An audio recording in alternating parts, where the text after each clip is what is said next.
Assalamualaikum warahmatullahi wabarakatuh. Gimana adik-adik kelas 4 kabarnya? Bapak doakan sehat ya. Nah, untuk pertemuan kali ini yang akan membawakan materi yaitu Bapak Rizky Ali Firdaus.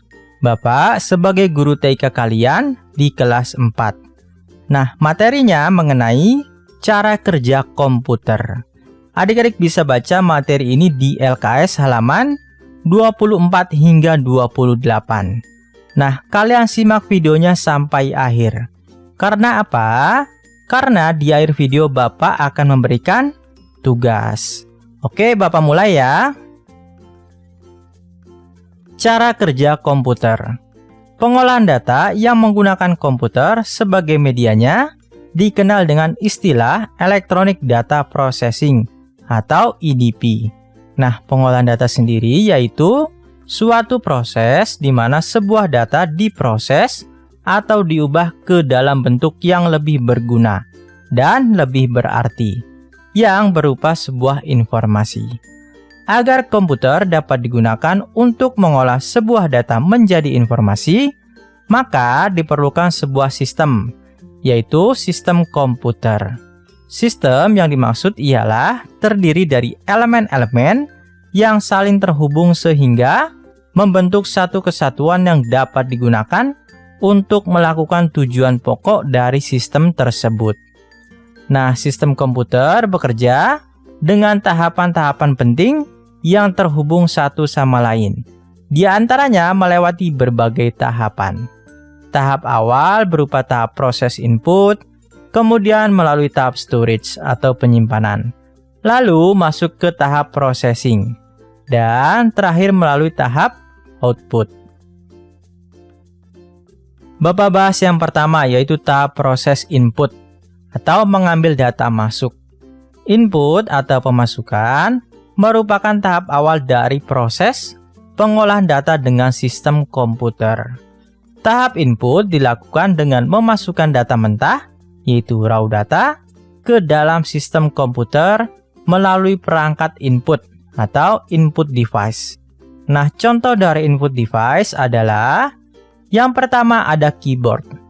Keyboard digunakan untuk memasukkan huruf, angka, ataupun simbol ke dalam komputer. Nah, contoh gambar berikut adalah seorang yang sedang mengetik menggunakan keyboard di laptop. Contoh yang kedua ada scanner. Scanner digunakan untuk memasukkan data berupa gambar ke dalam komputer. Nah, contoh yang ketiga, mikrofon. Mikrofon digunakan untuk memasukkan data berupa suara. Nah, gambar A merupakan gambar dari scanner. Lalu gambar B merupakan gambar dari mikrofon. Tahap berikutnya yaitu tahap storage atau menyimpan informasi. Tahap ini merupakan proses rekaman hasil pengolahan data ke perangkat penyimpanan atau storage device. Nah, perangkat storage terbagi menjadi dua bagian, yaitu penyimpanan data primer atau primary storage dan penyimpanan data sekunder, yaitu secondary storage. Keduanya memiliki jenis yang berbeda, tetapi memiliki fungsi yang sama, yaitu untuk media penyimpanan. Penyimpanan data primer atau primary storage adalah sebuah media penyimpanan yang berfungsi untuk menyimpan data, dan juga disebut dengan memori internal.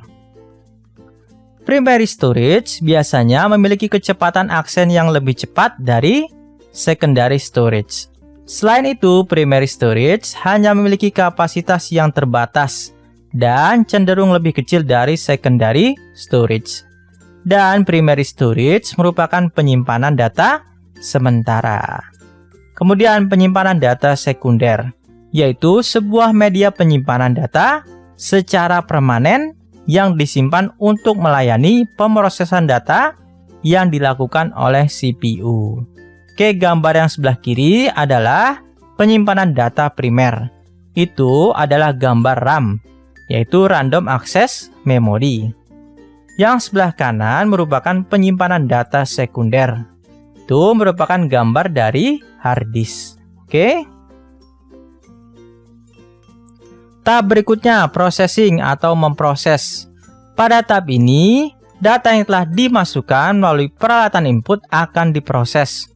Tahap proses ini dilakukan oleh processing device, yaitu CPU. Yang mana CPU dapat melakukan fungsi perhitungan dan logika untuk perbandingan ALU, dan juga mengontrol atau CU. Pada tahap ini, data yang masih mentah diproses sedemikian rupa sehingga data tersebut siap dicetak menjadi informasi yang lebih bermanfaat. Nah, gambar ini merupakan gambar dari bentuk CPU di dalam komputer. Kemudian tahap yang terakhir ada output, yaitu menampilkan hasil. Output atau pengeluaran merupakan tahap pencetakan informasi yang bisa berupa file hard copy ataupun file soft copy melalui perangkat output atau output device. Hard copy artinya menggunakan media atau objek berbentuk fisik seperti buku, surat dokumen, dan lain-lain.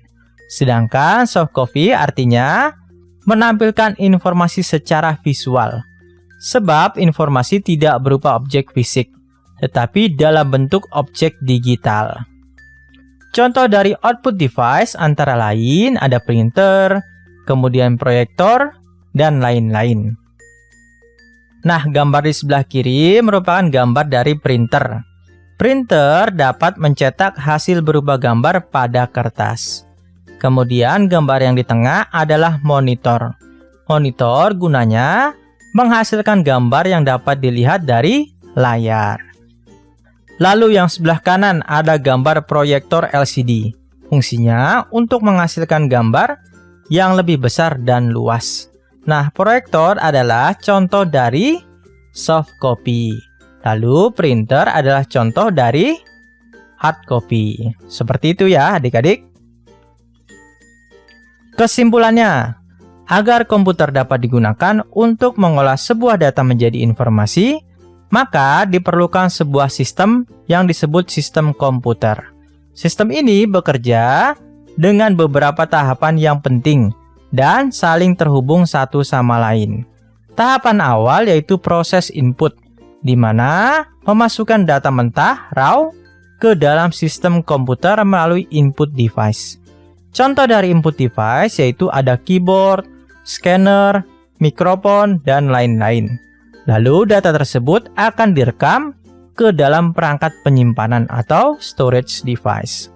Perangkat storage memiliki dua bagian. Yang pertama ada penyimpanan data primer, dan bagian kedua penyimpanan data sekunder. Setelah itu, data yang sudah melalui proses input akan diproses oleh CPU, di mana proses ini, data yang masih mentah akan diproses sedemikian rupa sehingga data tersebut siap dicetak menjadi informasi yang bermanfaat. Terakhir, proses output. Tahap ini akan mengeluarkan data berupa hard copy dan soft copy melalui perangkat output. Nah, contoh perangkat output ada printer, kemudian monitor, lalu proyektor.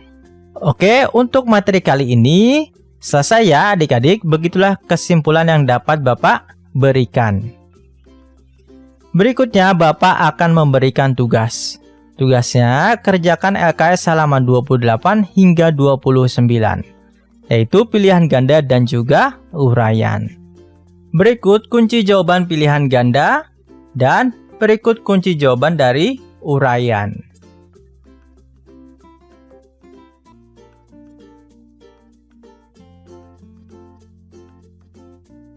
Oke, untuk mengumpulkan caranya, foto hasil pengerjaan LKS di halaman 28 hingga 29, lalu kirim melalui WhatsApp 08212 467 5236, yaitu Bapak Rizky.